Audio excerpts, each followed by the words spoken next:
Je lève les yeux vers la montagne sainte, d'où me viendra le secours.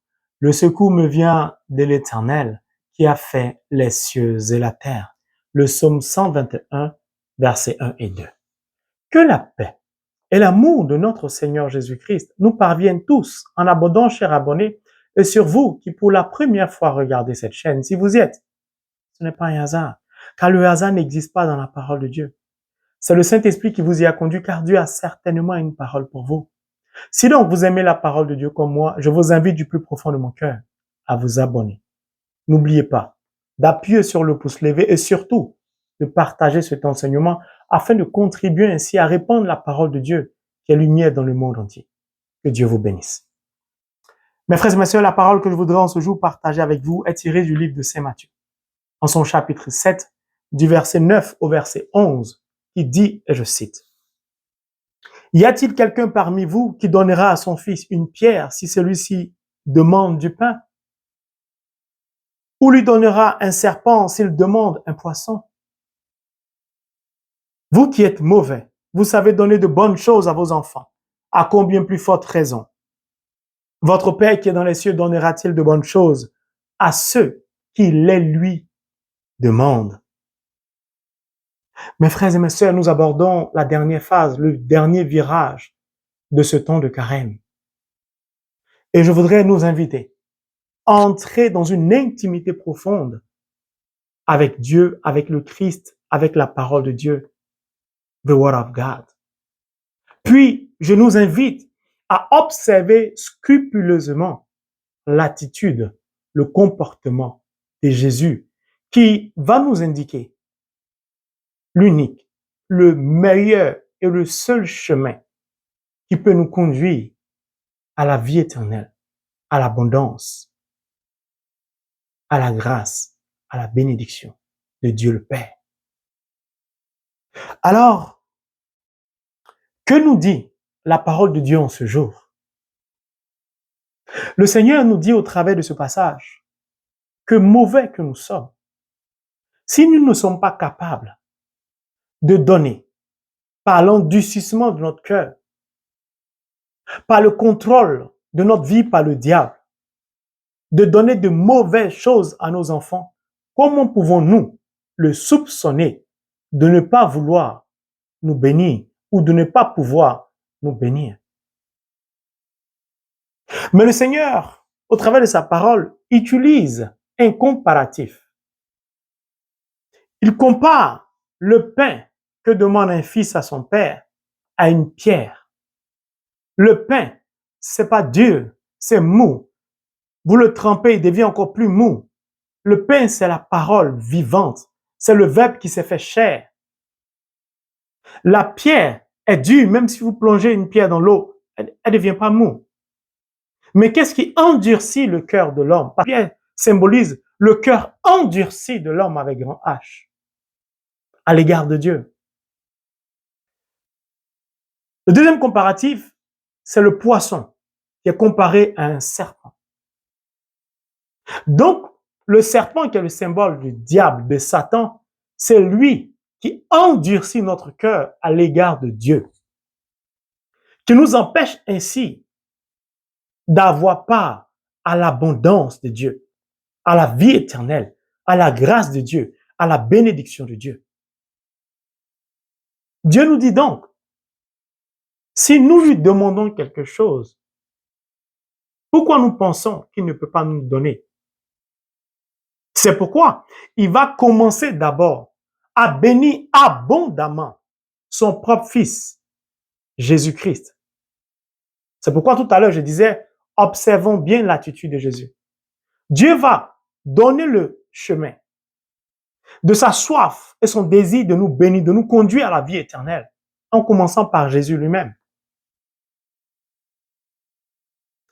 Le pain ici et le poisson nous rappellent quelque chose dans le livre de Saint Luc, par exemple, chapitre 9, que je vais vous lire.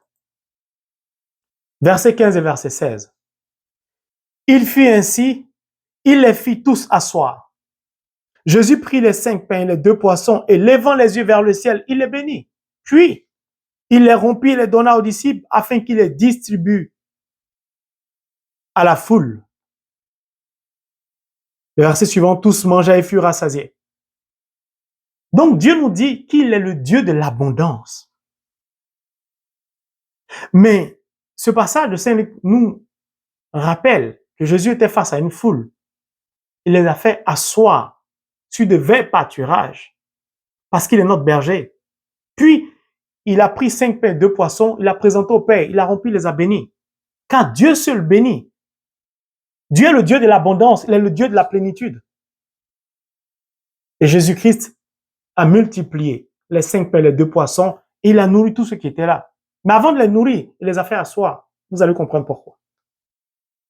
Donc, comme je disais précédemment, le pain symbolise la parole. Jésus lui-même dit, je suis le pain vivant descendu du ciel. C'est-à-dire, Holy Bible, the word of God. Voici le pain vivant descendu du ciel. Puis, le poisson. Le poisson est considéré un peu comme le symbole des chrétiens. Pourquoi? Le poisson a plusieurs caractéristiques. Et nous devons nous identifier au travers du poisson. Vous allez comprendre pourquoi. Premier point. Le poisson est muet. Souvenez-vous de cette expression qui dit « Tu es muet comme une carte ». Ça veut dire que le chrétien ne doit pas être une personne de revendication. Car le poisson ne revendique rien. Nous devons simplement mener notre vie chrétienne sans revendiquer. Car beaucoup de personnes se revendiquent. Je suis chrétien, je suis baptisé, je suis confirmé. Mais est-ce que ces chrétiens conforment leur vie à la parole de Dieu? Premier point du poisson, muet. Donc, nous devons mener notre vie spirituelle en silence, sans tambour battant. Deuxième point du poisson. Le poisson nage souvent à compte courant. Ça veut dire quoi? En tant que chrétien, nous devons vivre notre foi sans revendication et puis nous devons marcher, comme Saint Paul le dit, par la foi et non par la vue. Souvenez-vous d'un autre proverbe aussi, d'un autre dicton, la loi du talion. Œil pour œil, dent pour dent.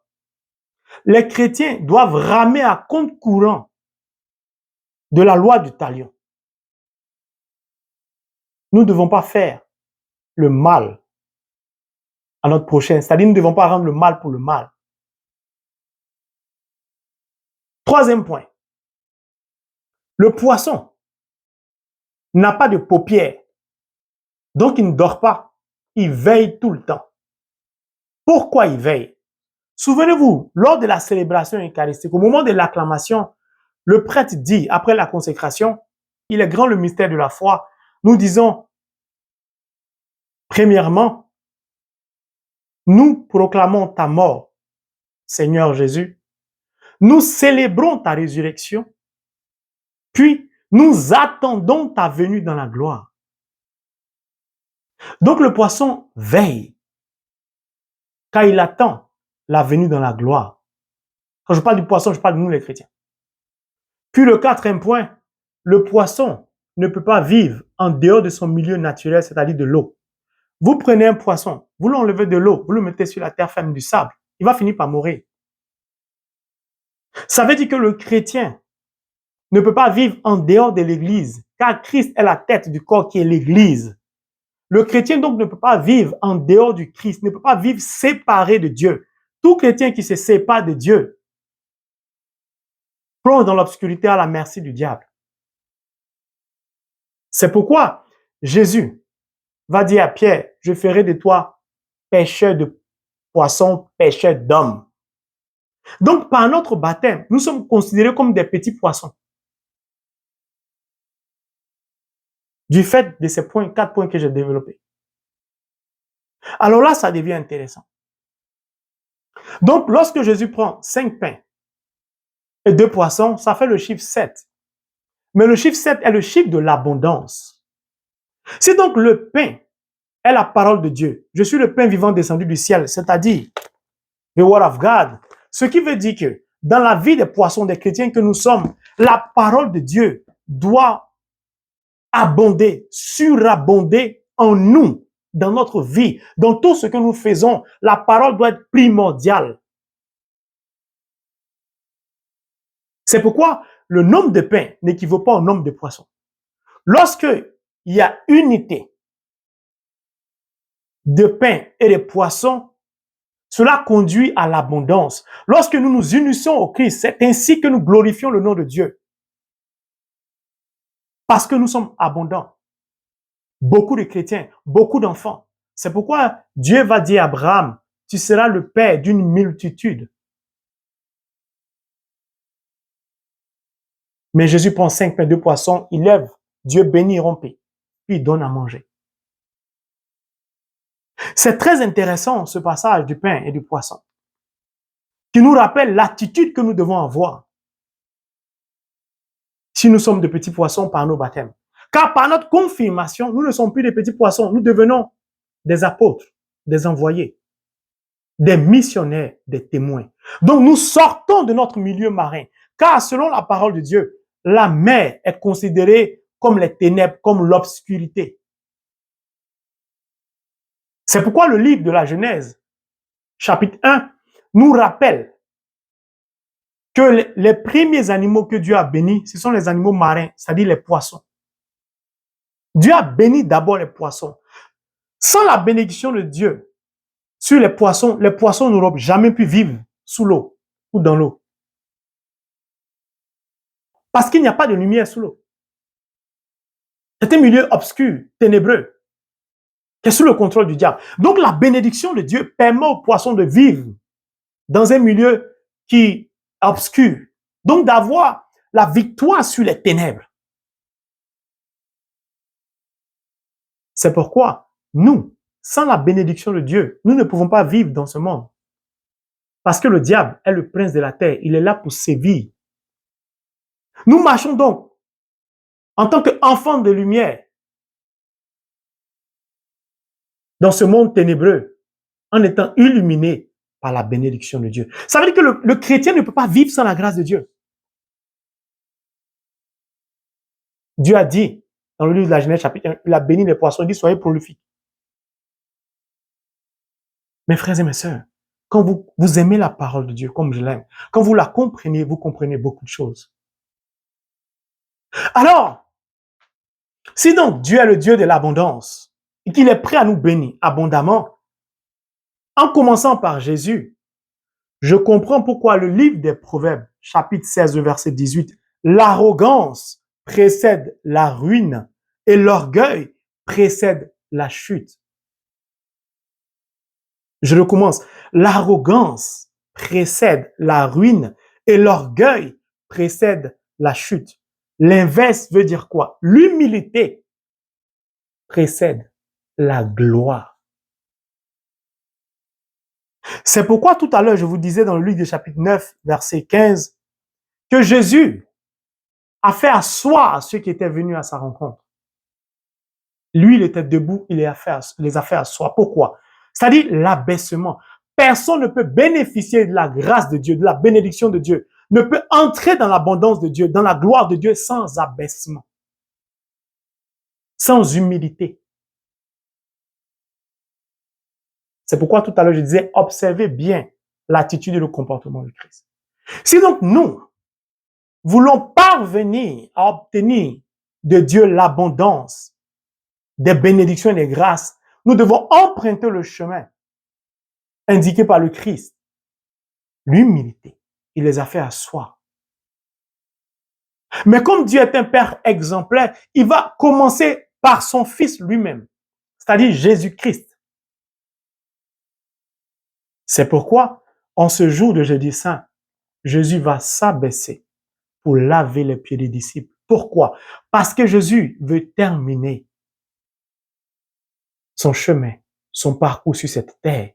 Jésus sait très bien que pour avoir part à la gloire de Dieu, pour entrer dans l'abondance du Père, pour avoir part à la vie éternelle, il faut la clé de l'humilité.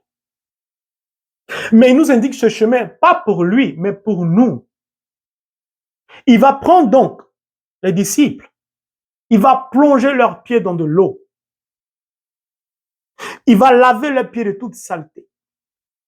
Puis il va retirer les pieds, il va les essuyer. C'est-à-dire, l'eau est considérée comme les ténèbres. Je vous sors de l'obscurité, des ténèbres. Maintenant, vous n'êtes plus des petits poissons, vous êtes des témoins. Donc, je vous prépare à vous envoyer. Comme vous n'êtes plus des petits poissons, vous êtes dorénavant des agneaux. Donc, je vous envoie comme des agneaux au milieu des loups.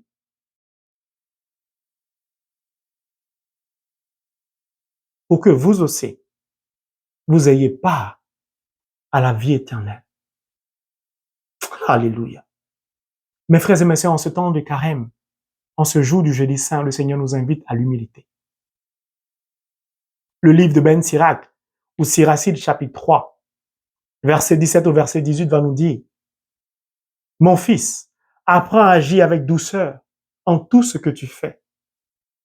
Plus tu es grand, plus il te faut t'abaisser, car Dieu est glorifié au travers des humbles. C'est pourquoi Jésus agissait avec douceur. Partout où il passait, il faisait le bien. De par son mode de vie, c'est-à-dire par son humilité, il a glorifié de son passage sur la terre son Père, c'est-à-dire Dieu, au travers de son humilité, au travers de son abaissement. Et il vient leur rappeler cela le jour du jeudi saint. Moi qui suis Dieu, qui normalement mon entrée à Jérusalem, pomme sandée, c'est-à-dire rameau, j'aurais dû monter sur un cheval pour entrer comme des rois juifs, triomphalement, avec force et puissance. J'ai préféré l'âne, l'humilité. Je ne suis pas un roi qui, par sa force et sa puissance, domine, écrase. Je suis un roi de paix. L'âne est un animal sûr.